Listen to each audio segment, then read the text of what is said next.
আমরা হিন্দুর পূজায় গিয়া ওই জায়গায় গিয়া নাচানাচি আনন্দ করি, ঠিক কিনা বলেন? ওই হিন্দুর পূজায় যায় এক এক নেতা যায়, দেখি খবরে দেখি তো এক নেতা যায় এক এক রকম রঙে ঢঙ্গের কথা বইলা আসে। দলের মায়ায় তুমি তোমার ধর্ম বুইলা যাও, দলের মায়ায় তুমি তোমার ধর্মকে একেবারে শেষ করে দিতেছো, তোমার ঈমান ধ্বংস করে দিতেছো শুধু দলের মায়ায়। দলকে তুমি পুঁজিবাজি করে ওই জায়গায় গিয়া তুমি পূজা মণ্ডলে বলো আমি পূজা মণ্ডলে আসছি, এই পূজা মণ্ডলে শুধু সময় আমিও নাটক করতাম। এক নেতা কয় কি পূজা মণ্ডলে শুধু বলে আমরা নাটক করতাম, এটা আমাদের সবার উৎসব। নাউজুবিল্লাহ বলেন না? কি সুন্দর, সবার বলে উৎসব। কয় ধর্ম যার, উৎসব সবার।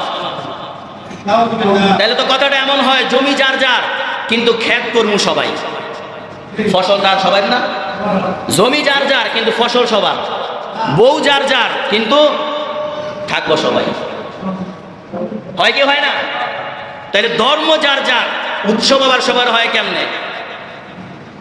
ওইটার ক্ষেত্রে যদি তুমি বুঝো না জমি আমার, এটার মধ্যে ফসল আমিই করব, আর ওইটার ক্ষেত্রে বুঝো না উৎসব সবার বলতে আসো, নির্লজ্জ বেহায়া মুসলমান। অনেকগুলা ভিডিও, বেশিরভাগ এই বছর এই ভিডিওগুলো আসছে যে মানে দলের মুহাব্বতে দলকে সে সম্মানিত করার জন্য নিজের ঈমান ধ্বংস করে দিচ্ছে। আরেক বেটা কয় পূজার মধ্যে গিয়া কয় পূজা আর রোজা এক, কয় পূজা আর রোজার বাংলাদেশ। নাউজুবিল্লাহ জোরে বলেন না? আরে কই রোজা আল্লাহর হুকুম, পূজা বলে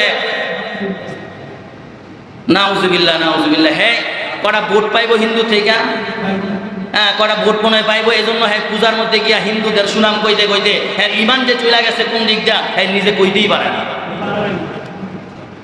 এই উৎসব আঙ্গ সবার, এই উৎসব আমাদের সবার জন্য, আমরা সবাই সুন্দরভাবে উৎসব পালন করব। এজন্য অনেক মুসলমান সন্তানদেরকে দেখা যায় তাদের ডিজে গানে গিয়া মুসলমানই নাচানাচি করে। নাউজুবিল্লাহ বলেন? মুসলমান নাচানাচি করে। এমনও কথা আসছে হিন্দুরা বলতেছেন মুসলমানদের জন্য আমরা আমাদের পূজা পালন করতে পারি না। সব জায়গায় তো হিন্দু আছে, আমাদের দিকেও তো আছে। হিন্দুরা প্রশাসনের কাছে গিয়া বিচার দিচ্ছে যে মুসলমানদের আনন্দ উল্লাসে আমরা আমাদের পূজা পালন করতে পারি না। আরে নির্লজ্জ, তুমি হিন্দুর পূজার মধ্যে গিয়া নাচানাচি করলা, এমন এক জায়গায় গেলা যেই জায়গায় তোমার মালিক মহান রব মহান আল্লাহর সাথে শিরিক করা হয়। এই শিরিকের দরবারে ওই জায়গায় গেলা, তোমার বুকটা একটু কাঁপলো না? যেখানে শিরিক করা হয় কেমনে গেলা তুমি মুসলমান? নির্লজ্জ বেহায়া, ওই জায়গা তো তোমার মহান রবের সাথে শিরিক করা হইতেছে। ওটা শুনলেই তো বুকের মধ্যে কাঁপুনি আসে। আর ওই জায়গায় দেখতেছে, ওই জায়গায় রবের সাথে শিরিক করে হ্যাঁ চোখ দিয়ে দেখে। শয়তান মুসলমান থেকে মনে বের হয়ে গেছে। আরেকজনে আরেক কথা কয় দুর্গা মা লক্ষ্মী মা সেওই আমাদের এই 5 আগস্টের স্বাধীনতা বই আছে। নাউজুবিল্লাহ নাউজুবিল্লাহ, কত বড় কথা! এই তার ঈমান আছে? আমরা বলি সব কিছুর ক্ষমতা কার? সব কিছুর ক্ষমতা যে আল্লাহর। এই কথার বিশ্বাস যদি আপনি দিলের মধ্যে না রাখেন তাহলে আপনি ধরে রাখেন আপনার ঈমান নাই, আপনি বেঈমান হয়ে গেছেন, আপনার ঈমান নাই। মুসলমান, নামদারি মুসলমান হইছেন। কিসের মুসলমান হইছেন আপনি? এই নামদারি মুসলমান হওয়ার জন্য তো আল্লাহ আপনাকে মুহাম্মদুর রাসূলুল্লাহর উম্মত বানায় নাই, আপনাকে তো এই নবীর উম্মত বানায় নাই। এই কারণে যে আপনি মুসলমান হয়েও আপনি হিন্দু কাফেরের চাইতে, বেঈমানদের চাইতে ভয়ানক কথাবার্তা বলবেন। আচ্ছা বুঝেন, আপনি যে হিন্দুর এই পূজাতে যান, হিন্দুর এই উৎসবে যান, আচ্ছা আপনি বলেন তো দেখি কোন দিন কি কোনো হিন্দুকে দেখেছেন আপনার কোনো রোজার ঈদের মধ্যে এসে আপনার সাথে নামাজ পড়ছে? এই দেখছেন কখনো? আপনি তো কোনো হিন্দুকে দেখেন নাই আপনার ঈদের সময় সে এসে আপনার সাথে উৎসব পালন করেছে। আপনার এই রোজার মধ্যে, আপনার এত বড় হুকুম, আল্লাহর হুকুমের মধ্যে এই রোজার পুরো একটা মাস পালন করেন, কোনো হিন্দুকে আপনার সাথে এসে রোজা রাখছে? কোনো হিন্দু আপনার কুরবানির ঈদে আসলো না, রোজার ঈদে আসলো না, আপনার কোনো উৎসবে সে আসলো না, আপনার কুরবানির সময় গরু জবাই দেখার জন্য কোনো হিন্দু আসলো না। হিন্দুকে কোনোদিন আপনি গরুর গোশত জোর করে খাওয়াইতে পারলেন না। কুরবানি ঈদ চলাকালীন 3 দিন 4 দিন কমপক্ষে আপনার বাড়ির সামনে তো হিন্দু চায় না। তাহলে আপনি মুসলমানের বাচ্চা হয়ে কিভাবে আপনি হিন্দুর এই পূজা যেখানে আল্লাহর সাথে শিরিক করা হয়, এই হিন্দুর উৎসবের মধ্যে আপনি কিভাবে যান? আপনার মতো নির্লজ্জ বেহায়া আর কোনো কেউ হতে পারে না। আরো জোরে বলেন ঠিক কিনা? কত বড় সাহস, মুসলমান হয়ে ওই জায়গায় নাচানাচি করে, আবার মদও খায়, নাউজুবিল্লাহ। আরে তাদের তো এটা কোনো ধর্মই না। ওনে বসে বসে শয়তানি না, মদ খায়, গান বাজনা করে, ডিজে গান বাজায়, কি করে না করে, আবার 10 আইটা 6 আইটা কাপ বানায় দিয়ে দিছে, এটা বলে হ্যাঁ খোদা, নাউজুবিল্লাহ বলেন।